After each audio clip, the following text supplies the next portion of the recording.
devised by the Jews, you are worshiping up a carbon copy of the original. I want to give you a picture of the original religion before someone tampered with it, changed it around, and made it the deification of their culture and their power desires.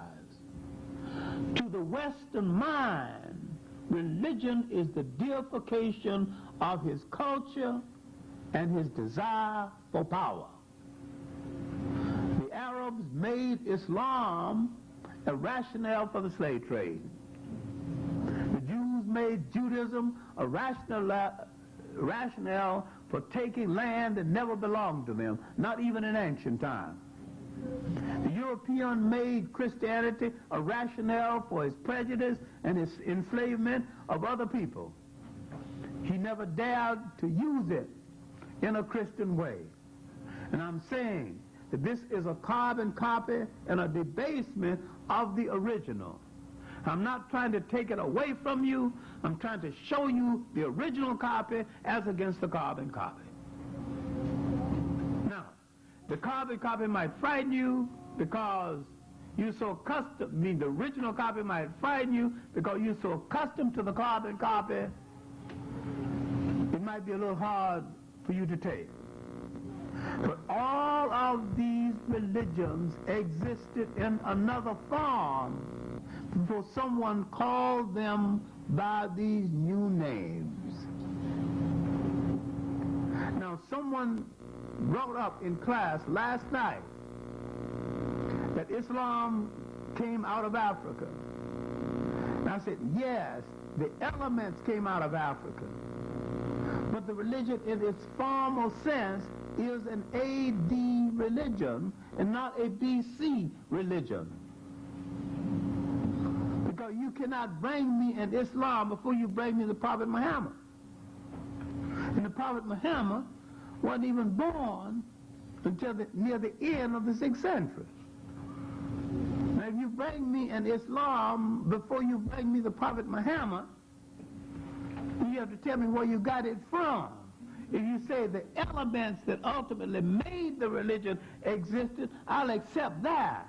But you said the religion was there, then I'm going to ask some questions. What are you talking about?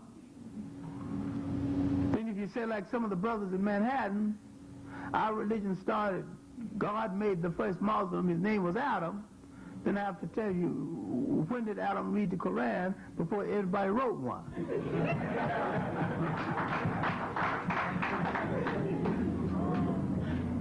Everybody thinks his religion was there forever, and it is not necessary for your religion to have been there always to be true to you or good for you if you decide that it was good for you.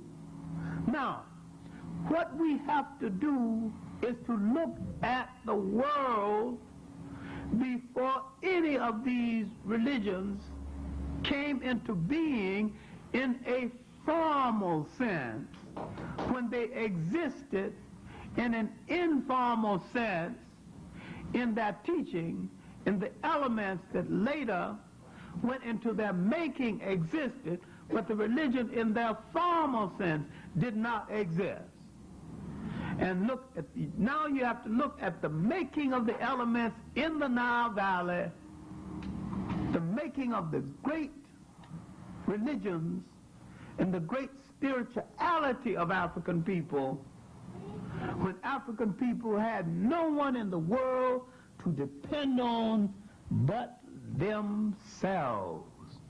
You are looking at African people all by themselves. There are no Asians. Europe don't exist. There are nobody involved in this great intellectual show but African people. It is hard for you to conceive that there was a time when you did not ask anybody to do anything and there was nobody around to show you anything, and you did the greatest thing you have ever done.